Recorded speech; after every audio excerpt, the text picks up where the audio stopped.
હરિઓમ વિદ્યાર્થી મિત્રો, આજે આપણે અંગ્રેજીમાં lesson number 1 taste of India વિશે અભ્યાસ કરીશું. મિત્રો, આપણે ઇન્ડિયામાં અલગ અલગ રાજ્યોમાં અલગ અલગ ડીશ જાણીતી હોય છે.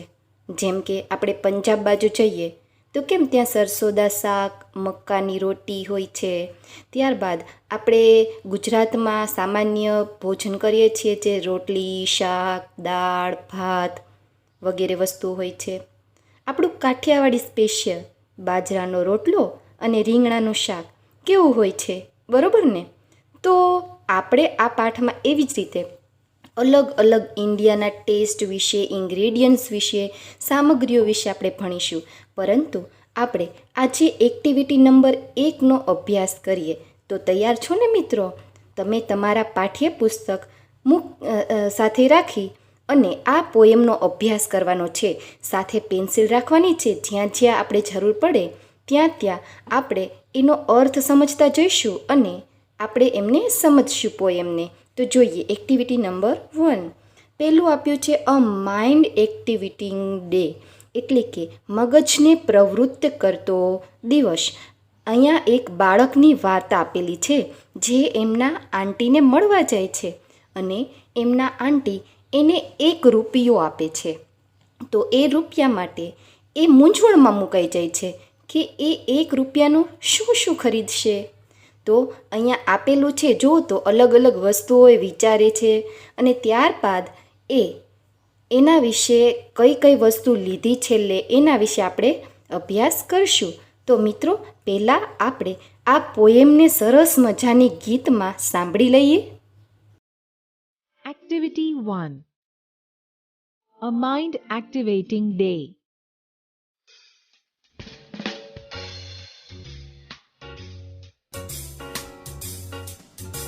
I went to the city to see Mrs. Sweetie. She gave me a rupee to buy a toffee.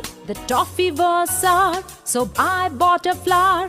The flower was dead, so I bought some thread. The thread was thin, so I bought a pin. The pin was sharp, so I bought a harp. The harp wouldn't play, so I gave it away. I went back to the city to see Mrs. Sweetie. I went back to the city to see Mrs. Sweetie. તો મિત્રો, તમે આ poem સાંભળીને મજા આવે જ ને? તો હવે આપણે આ પોયમ શીખવી હોય તો આપણે એમને સમજવી પડે, એમના અર્થને, એમના શબ્દોને આપણે સમજવા પડે. તો ચાલો આપણે સમજતા જઈએ. અહીં આપ્યું છે a mind activating day. I went to the city. હું વેન્ટ એટલે કે જવું, સિટી એટલે કે શહેર. હું શહેરમાં ગયો. અહીંયા આપ્યું છે વેન્ટ એટલે શું થશે? વેન્ટ એટલે થશે જવું અને સિટી એટલે થશે શહેર. તો હું શહેરમાં ગયો. I C Mrs sweetie. અને મેં ત્યાં મિસિસ સ્વીટીને જોઈ. સી એટલે જોવું. અહીંયા જુઓ તો સી એટલે જોવું. ત્યાર પછી છે શી ગીવ મી અ રૂપી. ગીવ એટલે આપવું. જુઓ, ગીવ એટલે આપવું. શું આપ્યું? તો મિસ સ્વીટીએ મને 1 રૂપિયો આપ્યો. To buy a toffee. Buy એટલે ખરીદવું. બાય એટલે ખરીદવું અને ટોફી એટલે થશે ચોકલેટ. ચોકલેટ ખરીદવા માટે મને 1 રૂપિયો આપ્યો. પછી the toffee was sour. Toffee એટલે ચોકલેટ અને શ્યોર એટલે ખાટું. ચોકલેટ કેવી હતી? ખાટી હતી. So I bought a flower. Bought એટલે ખરીદવું. બાયનું ભૂતકાળ છે બોટ. અ ફ્લાવર એટલે કે ફૂલ.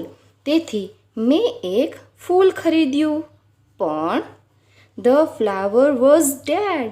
ડેડ એટલે સુકાઈ ગયેલું, મુરઝાઈ ગયેલું. જો અહીંયા દેખાય છે ને? તો ફૂલ કેવું હતું? સુકાઈ ગયેલું હતું.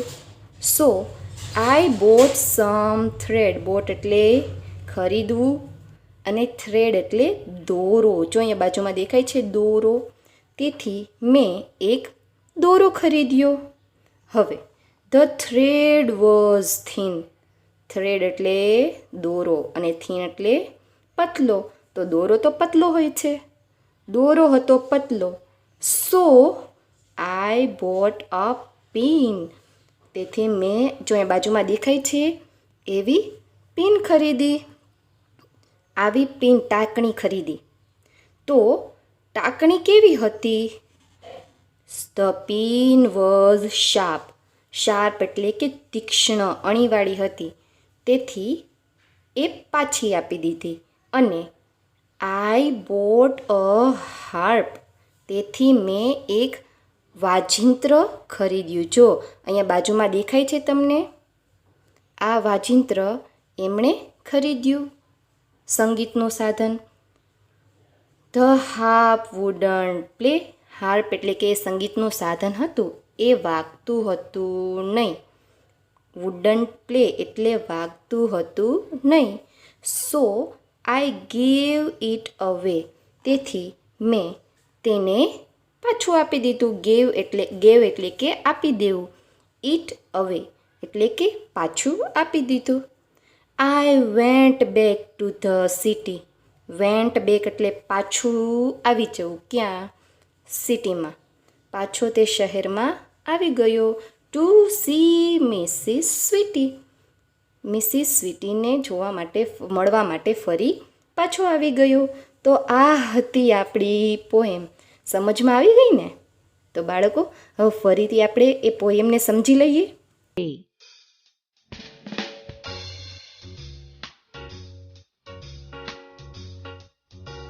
I went to the city to see Mrs. Sweetie. She gave me a rupee to buy a toffee. The toffee was sour, so I bought a flower. The flower was dead, so I bought some thread. The thread was thin, so I bought a pin. The pin was sharp, so I bought a harp. The harp wouldn't play, so I gave it away. I went back to the city to see Mrs. Sweetie. I went back to the city to see Mrs. Sweetie. અને ત્યારબાદ આપણે એ પોએમનો સમજ્યા બાદ એની નીચે જુઓ activity number 1B આપી છે, એનો અભ્યાસ કરશું. તો બાળ મિત્રો, આ એક્ટિવિટી નંબર 1B છે, એમાં find out the word pair from the poem. તમે આમાંથી સરખા જે શબ્દ હોય ને એ શોધવાના છે અને લખવાના છે. જેમ કે સિટી તો સ્વીટી. તો એવી જ રીતે રૂપી આપ્યું છે, રૂપી. તો એને મળતો શબ્દ જુઓ તો અહીંયા કયો છે? જુઓ તો રૂપી તો ટોફી, શ્યોર તો ફ્લાવર, ડેડ તો થ્રેડ, થીન તો પિન, શાર્પ તો હાર્પ. અને આવી રીતે સિટી તો સ્વીટી. એવી રીતે મળતા શબ્દ છે, રાઇમિંગ વર્ડ્સ, એ આપણે અહીંયા લખશું. તો રૂપીનું શું થશે? ટોફી. આપણે ઉપર જોયું એ પ્રમાણે ટોફી. ત્યાર પછી છે ડેડ. ડેડનો થશે થ્રેડ. અહીંયા લખવાનું છે આપણે થ્રેડ. પછી છે પિન, તો એનું છે થીન. અહીંયા લખશું આપણે થીન. બરાબર. એવી જ રીતે અહીંયા આપ્યું છે શાર્પ, તો શાર્પનું છે હાર્પ. અહીંયા છે શ્યોર, તો શ્યોરનું છે ફ્લાવર. તો આ થયા એમના મળતા શબ્દો. રૂપી RUPEE, તો એનું શું થશે વર્ડ પેર? તો રૂપીનું આપણે જોયું હતું ટોફી. તો અહીંયા લખશું આપણે ટોફી. TOFFEE, toffee. હવે બીજું આપણે શું જોયું હતું? યાદ કરવું જોઈએ. બીજું હતું ડેડ.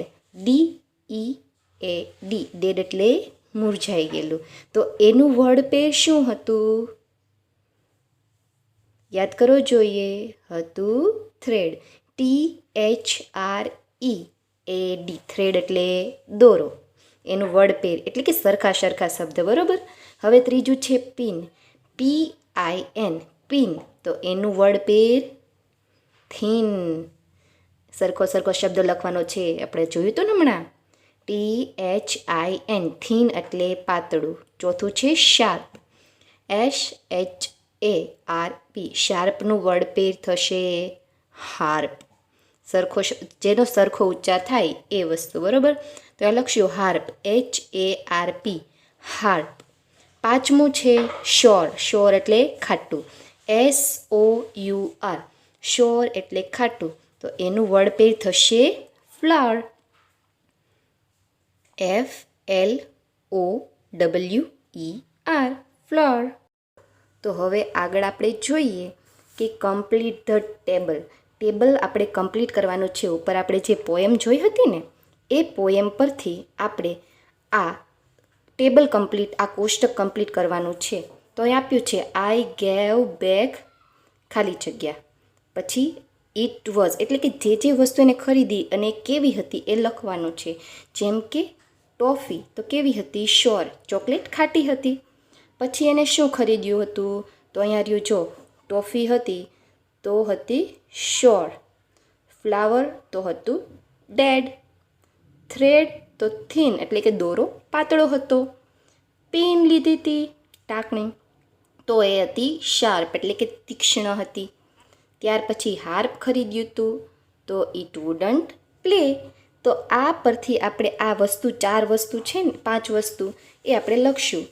ટોફી તો શ્યોર, ધ ફ્લાવર તો ડેડ, ધ થ્રેડ તો થીન, આવી રીતે ધ પિન તો શાર્પ અને ધ હાર્પ તો વુડન્ટ પ્લે. આટલું આપણે કરવાનું છે. Activity number 1, complete the table.